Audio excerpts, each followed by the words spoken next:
Hi folks, this one is a simple title, Be of Understanding, but there's a few subjects.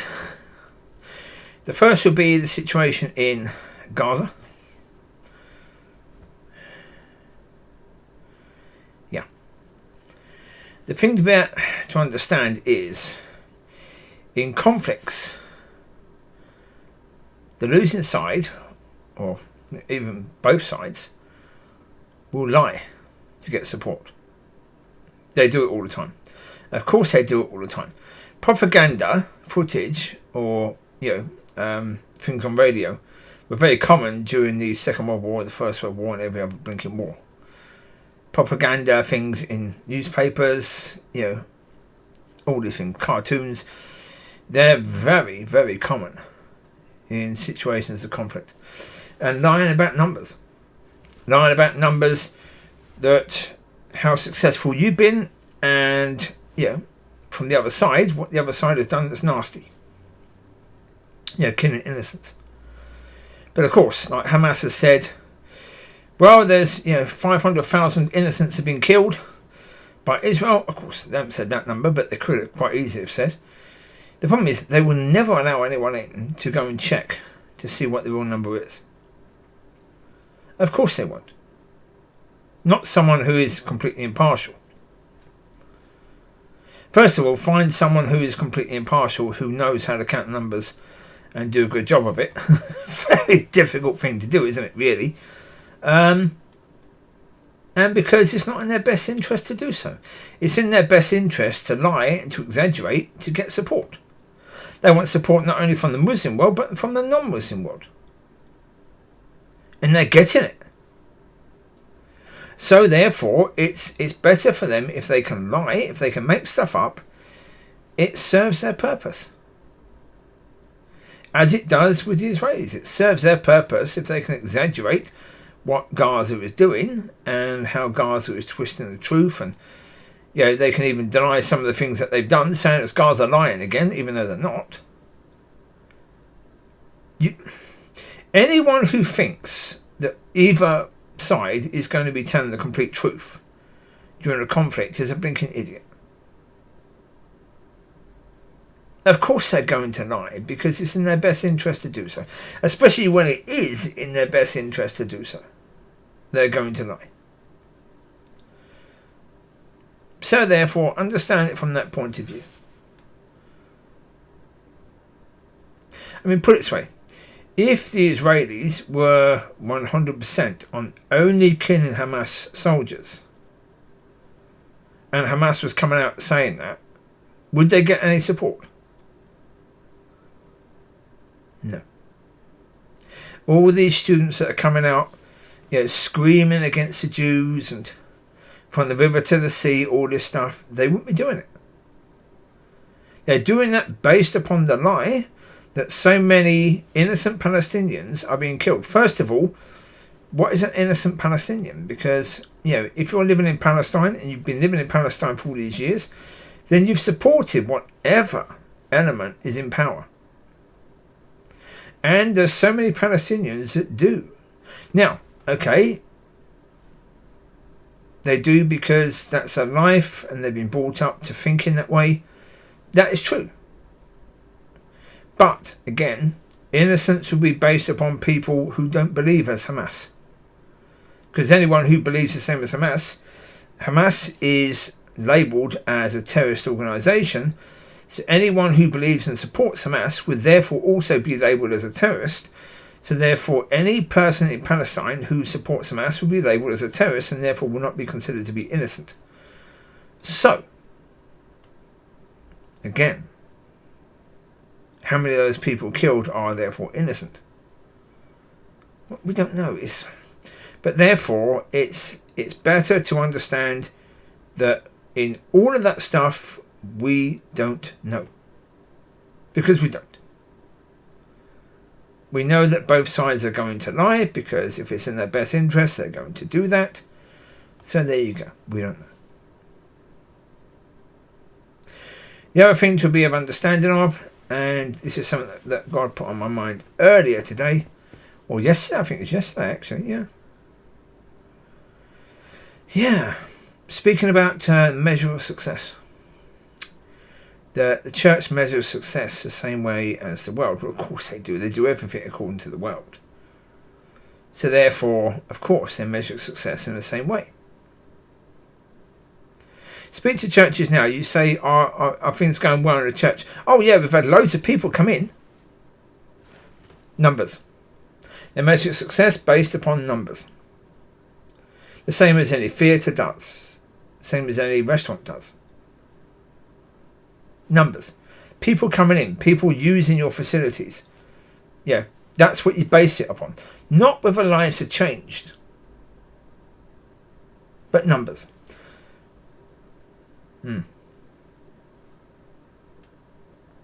And so, yeah. To me, I find all of that incredibly offensive. When I think about it, I don't think about it as much now as I used to. The reason why is obviously, church is supposed to be about changing lives. It's supposed to be about fundamentally, in a amazing way, changing people's lives or helping people to change their lives in a radical way.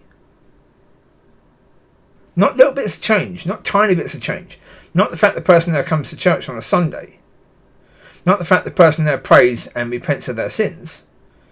That's not a radical change. That's a minor change. That's what you expect from anyone coming in contact with a church or a Christian. You'd expect that sort of change, right? Coming to church on a regular basis, you expect a radical change.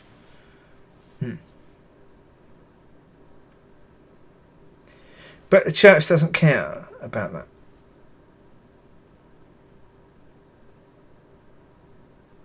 And to me, that's what I find highly offensive.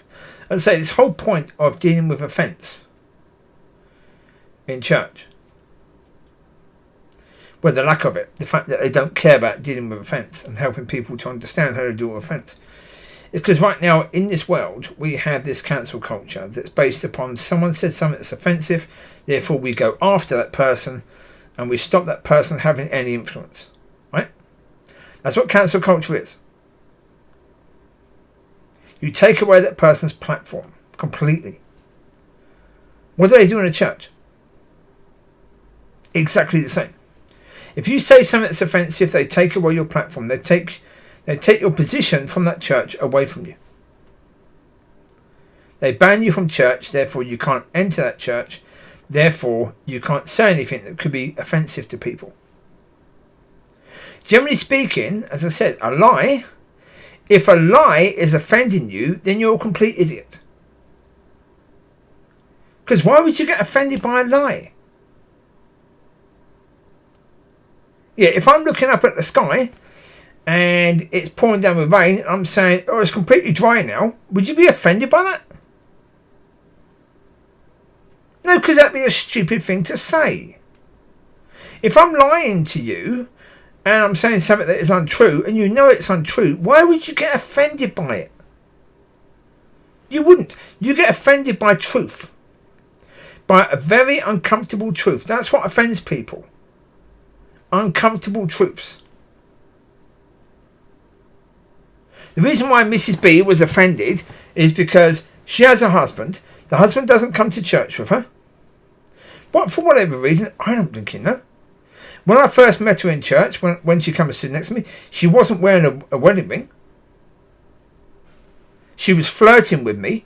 So therefore, me saying that I obviously thought she was single, because she was behaving very, very much like a single woman,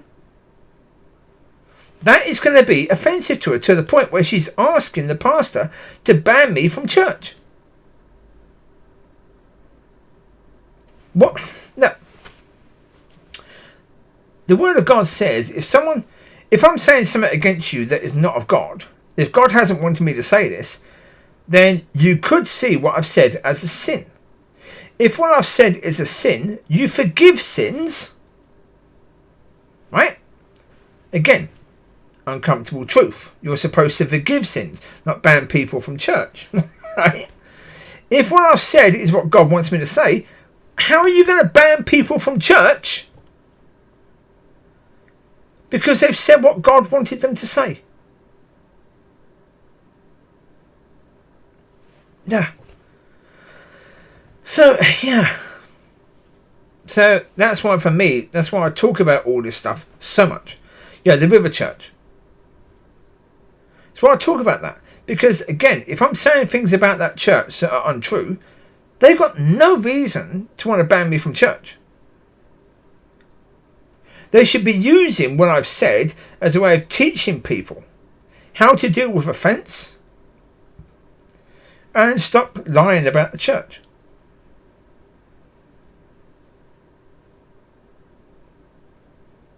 Yeah, if that's what I'm doing.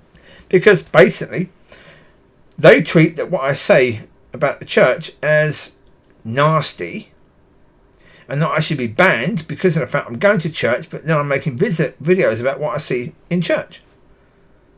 Right? So instead of saying, okay, let's do better, so he's doing videos saying how better we are doing, they say, let's ban the person from church. Right?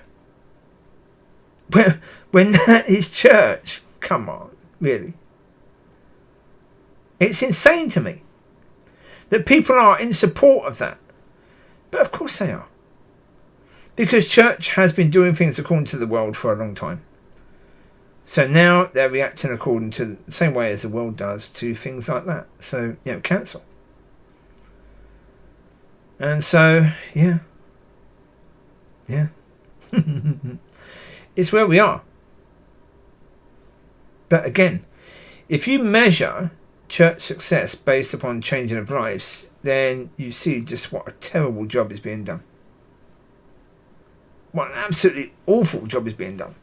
But when you measure it based upon, bums on seats, the amount of people coming in, the new families coming into the church, where they're numbers, suddenly you think you're being successful. But you're not. If you're afraid to take on, as I say, the way to take it on, the way that Manuel and this current pastor should have dealt with Mrs. B is saying, well, excuse me, what exactly did he say? Okay, why should we be banning someone for saying that? If this person thinks that you should be their wife, either you were doing something to give them that impression, or they're completely deluded, in which case, what are you worried about? If you were doing something, stop doing that. Don't do that stuff anymore. Okay? If it wasn't you but them, then what are you worried about? The only reason why you should be concerned about that is if what the person is saying is correct. If it's incorrect, what are you worried about? The person is saying something that is untrue. Why are you getting offended by that? And the way that the River Church should have dealt with things would have been to say, okay, let's help people to understand how to deal with offence. Because it's something very, very present within society right now. And if we as a church can help the people in the church to deal with offence, maybe those people in the church can help the people in society to deal with offence as well. So we're doing something for our society, for our local community. But no, let's ban people. Let's join local society. Let's join the way that the world is doing things rather than actually say, okay, yeah.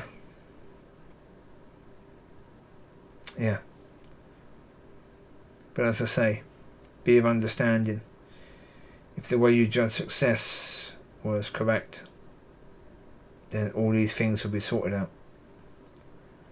They're not sorted out because the way success is judged makes it look like the church is being very successful right now. And that's the way that the church can easily lead a whole congregation or multi-congregations straight to hell. Yeah. So, there you go. You take care. God bless. I'll speak to you soon. Be a blessing and be blessed. Bye bye.